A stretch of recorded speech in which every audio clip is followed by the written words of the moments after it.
The Chase Freedom Flex and Chase Freedom Unlimited cards are both awesome no annual fee credit cards. In this video, we'll go over these two popular cards in detail and see why the Chase Freedom Flex card is the better of the two cards. Please note, I'm not a financial advisor or accountant, and this video is for general educational purposes only. No official financial advice is being given. Feel free to pause the video to read the disclaimer or find the full disclaimer in the video description below. The Chase Freedom Flex credit card and the Chase Freedom Unlimited credit card have a lot of similarities. First off, both cards have no annual fee, and they both earn 5% cashback on travel purchased through the Chase Ultimate Rewards platform, which includes available plane tickets, hotels, car rentals, activities, and cruises, 3% cashback on drugstore purchases at stores like CVS, Walgreens, and Rite Aid, and 3% back on dining at restaurants, including takeout and qualifying delivery services such as Uber Eats, DoorDash, and Grubhub. At the moment, you can also earn 5% cashback on qualifying Lyft products and services purchased through the Lyft app through March 31st, 2025. They do also have some other offers right now for complimentary 3-month memberships to DashPass and Instacart Plus as well, but overall these are minor perks and are pretty time sensitive, so we won't go into that too much. Both cards also offer a 0% intro APR on new purchases and qualifying balance transfers for 15 months from the date of account opening. After that period ends, you'll have a variable APR, which currently ranges from 20.49% to 29.24%. There is also a balance transfer fee, which is either $5 or 3% of the amount of each transfer, whichever is greater, on balance transfers that are made within 60 days of opening your account. If you do a balance transfer after those 60 days, it'll either be $5 or 5% of the amount of each transfer, again, whichever is greater. They do both have a foreign transaction fee of 3% for international purchases, so that's something to keep in mind. The biggest difference between the Freedom Flex and Freedom Unlimited cards is they're geared towards different ways of spending. The Chase Freedom Unlimited card focuses a bit more on acting as a catch-all card. With this card, you'll get 1.5% cashback on all other purchases, while the Chase Freedom Flex card only offers 1% cashback on those purchases. So the Chase Freedom Unlimited card is a bit more of an all-in-one card. It can be a good option for anyone that doesn't want to think too much about which card to use for which category, or activating cashback offers and keeping track of cashback calendars. On the other hand, the Chase Freedom Flex card is a rotating category card, so on top of all the other cashback you can earn with this card, you'll also earn 5% cashback on rotating categories that change every quarter, as long as you activate the quarterly offer before their deadline. The categories that are featured are set by Chase and will appear on their cashback calendar around 2 weeks before each quarter starts. There is a quarterly spend cap of $1,500 for the 5% cashback on those rotating categories though, which applies to purchases in any categories featured that quarter combined. After you hit the $1,500 spend cap, you'll earn 1% cashback on purchases in those categories for the rest of the quarter, so it's best to avoid going over that cap. If you activate the 5% cashback offer later in the quarter, but before their deadline, you'll still earn the cashback retroactively on any bonus category purchases you made that quarter. The deadline for activating the quarterly offer is usually in the last month of the quarter. For example, for quarter 4 this year, it's December 14th, so you'll want to activate before then to earn the cashback. They often feature super practical categories that most of us will spend a decent amount of money on every month, and they usually feature 2 to 3 different categories each quarter. For example, categories commonly featured on their cashback schedule include grocery stores, gas stations, department stores, drugstores, home improvement stores, PayPal, Amazon, Walmart, Whole Foods, and select wholesale clubs. It's good to note that once a category comes up in a given year, it usually won't come up again that year. To give you a better idea, quarter 1 of 2023 covered grocery stores, excluding Walmart, Target, and fitness clubs and gym memberships. Quarter 2 featured Amazon.com and Lowe's. Quarter 3 covered gas stations, EV charging stations, and select live entertainment. And Quarter 4 is currently featuring PayPal, wholesale clubs, and select charities. Many of these are categories we often spend hundreds of dollars on every month, so you can earn up to $75 in cashback per quarter at that 5% rate with the $1,500 spend cap across those 3 months, which works out to about $500 a month of spend.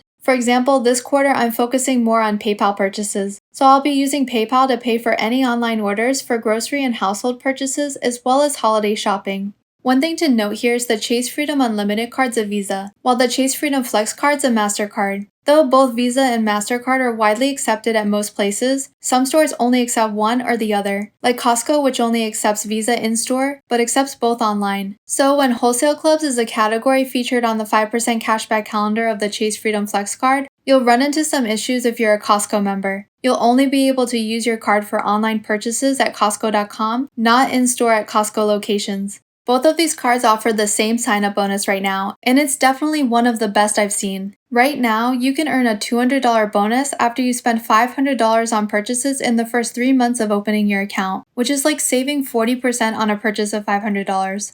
In addition to that sign-up bonus, right now they also have an intro offer of 5% cashback on gas station and grocery store purchases for your first 12 months with the card. There is a $12,000 spend cap for those two categories combined, and it's important to note that Target and Walmart are excluded from the cashback offer. Chase doesn't have an extra sign-up offer that often, and when they do have one, a lot of times the 5% cashback will just be for gas station purchases or grocery store purchases for the year, so it's really awesome that they're combining the two.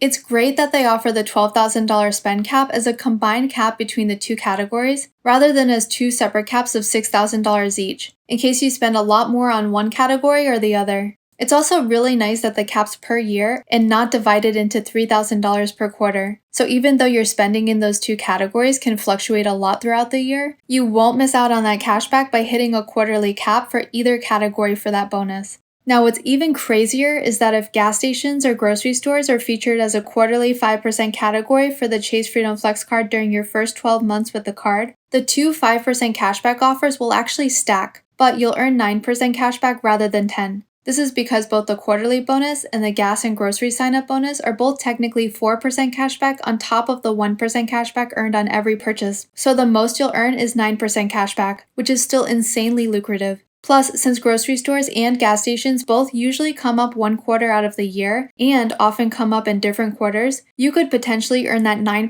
cashback on either category for up to 6 months within that year. If you max out your cashback in the gas and grocery categories for your first year with the card, that would amount to $600 in cashback plus your $200 sign-up bonus, equating to a total of $800 in cashback. And that's not even counting what you'd earn on the quarterly categories featured on the 5% cashback calendar. Plus, there are ways to maximize these rewards even more, which we'll get to soon. Of course, you'll want to make sure to look up the most up-to-date bonus offer before applying, so you can get the best deal available. If you're thinking of applying for one of these cards, my referral link's in the description below. If you do use my link, you'll still get the same bonus right now, plus I'll get $50 for referring you. Using these referral links really helps to support this channel at no cost to you. So if you do use my link, thank you so much for the support. Redeeming your rewards works the same for both cards, and Chase really offers some great options for maximizing your rewards here. Your rewards will come in the form of points, and each point is the equivalent of 1 cent, so 100 points would equal $1 in cashback. There's no minimum to redeem your points for cashback, and your points won't expire as long as your account's open. Your points can be redeemed for cashback as a statement credit or direct deposit into most US checking and savings accounts, or for gift cards or travel. You can also pay with points for certain products and services, though it may lower the value of your points, so it's often best to keep it simple and redeem points for cashback as a statement credit.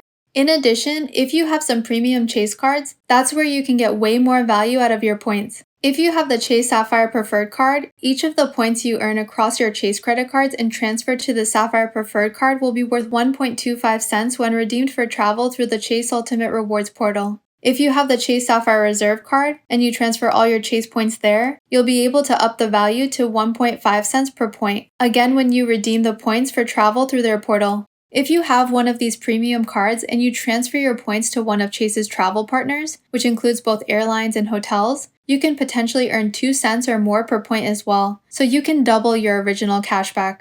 Of course, you'll want to factor in the $95 annual fee for the Chase Sapphire Preferred card and the $550 annual fee for the Chase Sapphire Reserve card. If you don't have these cards, you can just go with cashback as a statement credit at the regular value of 1 cent per point.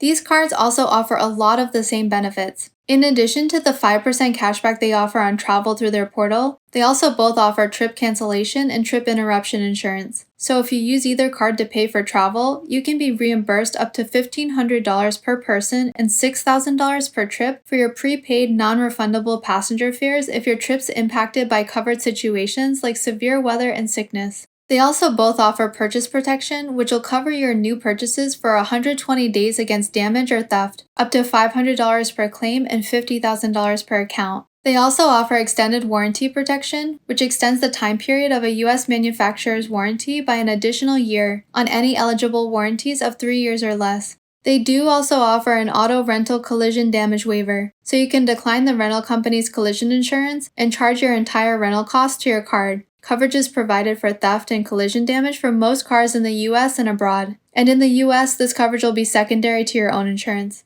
There is one benefit that the Chase Freedom Flex has that the Chase Freedom Unlimited doesn't, and that's cell phone protection. This can really come in handy as smartphones are super expensive and it's a nice added perk to this card. You can get up to $800 per claim and $1,000 per year in cell phone protection against any covered theft or damage for phones listed on your monthly cell phone bill when you pay with your card. There is a maximum of 2 claims per 12-month period, and you'll need to pay a $50 deductible per claim. Out of these 2 credit cards, I definitely think the Chase Freedom Flex card beats the Chase Freedom Unlimited card overall, due to one key factor. The Chase Freedom Unlimited card, being more of an all-in-one card, is only offering 1.5% cashback on all purchases, but many catch-all cards on the market right now are offering at least 2% cashback on all purchases, which makes the straight 1.5% back a bit outdated. The card itself is still pretty decent though, especially as you're climbing the credit card ladder and accumulating better cards as you go. So it's definitely a good card earlier on in your credit card journey, but as for keeper cards to use for the long term, the Chase Freedom Flex comes out the winner. Even though the Chase Freedom Flex only offers 1% cashback on all purchases, if you pair it with one of those great catch-all cards for 2% back instead, you can really see the cashback add up. Let's compare the 2 cards with a sample budget to get a better idea of the cashback that'd be earned with either card. For the budget, let's go with the following each month.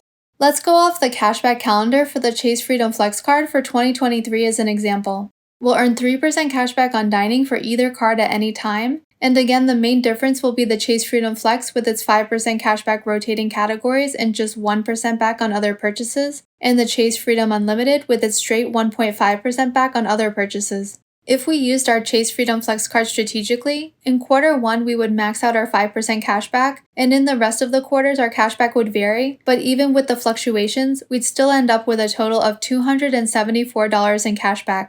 You can pause the video to see how the numbers break down. If we used the Chase Freedom Unlimited card instead, all purchases outside of dining would earn 1.5% back, so we'd end up with just $213 in cashback.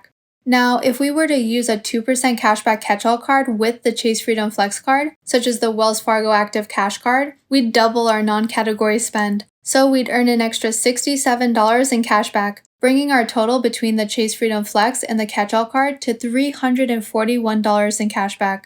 The cashback really starts to stack up when you pair even more credit cards offering 4 to 5% cashback in specific categories, so you can really maximize the cashback you earn. All in all, these are both really awesome credit cards, and though I do think the Chase Freedom Flex is a better card overall, there's nothing wrong with having both cards, especially with the great sign-up bonus and promotional offer they have right now. So if you've already had one of these cards for some time, and you've been thinking about getting the other, now's a great time to do so in terms of their bonus offer at the moment. Just make sure you space out your credit card applications enough. With either of these cards, you'll also need pretty good credit to be approved, so keep that in mind as well. Do you have the Chase Freedom Flex or Chase Freedom Unlimited card? And if so, how do you like it so far? Let me know in the comments. If you found this video helpful, you may be interested in this next video, where we go over the best catch-all cards which can earn you 1.5% to 3% cashback on your purchases, all with no annual fees. You can also check out this video, where I go over my Q4 credit card strategy, including all my top cashback credit cards that I'm using right now, all with no annual fees. If you enjoyed this video, it'd be a huge help if you could click like and subscribe if you haven't already. It really helps get our videos out to more people to help them save money, and it's absolutely free. If you want to be notified when we post new videos, make sure you also click the notification bell as well to enable notifications. Thanks for watching and see you next time.